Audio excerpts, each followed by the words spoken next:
E ke ndekur sot seancën plenare, besoj. Po patjetër.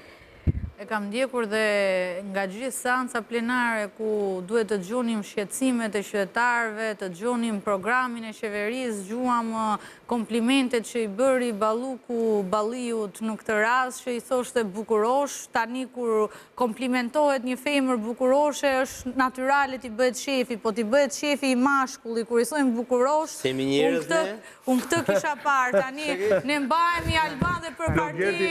Flogerti sa po ta që edhe këti dhe i përqende. Edhe për parti konservatore tani, të lutem, vjen keq, vetëm të kemi ndruar krahun, edhe puna e Çulit Fariot. Jo, po, me mbajmë vetëm për shumë konservatorë, po patjetër, se vetëm ai momenti ishte momenti më pikant, tani t'i bëhet shefi i burri që e quajnë bukurosh, tani... Edhe për faktin që mbiemrin e keni të njëjtë, në mbrimin e kemi, po nësë jam bia një komuniste. As nuk jam bërë deputete sepse më mëroj babaj. As nuk i zura vëndin listë dikujt si doktor Iliri që mori vota dhe më futën pagar. Kështu që mbriemi ndoshta e kemi të njëjtë, po për gjëra tjera ndajemi shumë, qoftë në parime, qoftë në edukat, qoftë në arsimim. Se bukurosha jeni të dy, edhe ti bukurosha dhe i bukurosha. Tani, unë bukurosha e marë për kompliment bëhet shefi se am femër. Tani bukurosh mashkullit të gëzohet edhe besoj vërtet, ishte, nuk e ditë sem. Ka ndruar shaka. Nuk kemi bukurosha, do më thë. Pati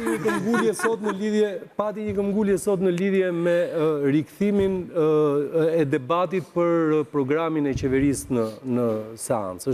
Është arsyeshme të ndodhë një gjë e tillë, pasi qeveria tashmë është votuar në parlament, ministrat janë betuar tek presidenti?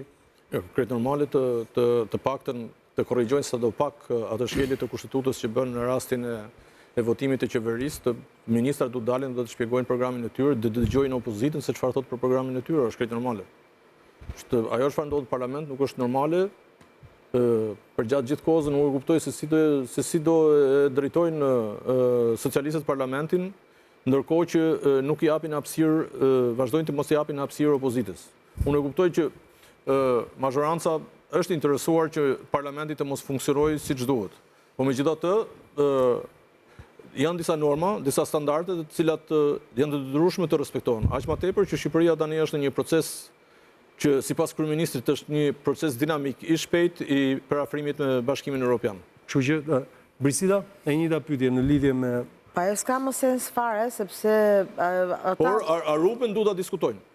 Kam bërë kërkesën për interpelancë. Po përpiqet të heshtet, po përpiqet të nxirret nga diskursi qoftë politik, po qoftë edhe mediatik. Unë mendoj se kjo është një çështje që duhet diskutuar, duhet marrë një përgjigje, përgjigjen duhet ta marrë nga qeveria. Një opozitë emocionale, sipërfaqshme, që peshkohet aq kollari nga Edi Rama, nuk ka pse të ketë një shans të dytë për të diskutuar mbi projekt buxhetin dhe mbi gjithë programin e qeverisjes. Ndaj unë mendoj që kjo e sotshme është thjesht një show që kanë kërkuar dhe shkarkimin e Niko Peleshit, e jo gjëja të bëhet rivotimi, nuk e ka as rregulloria, as procedurat.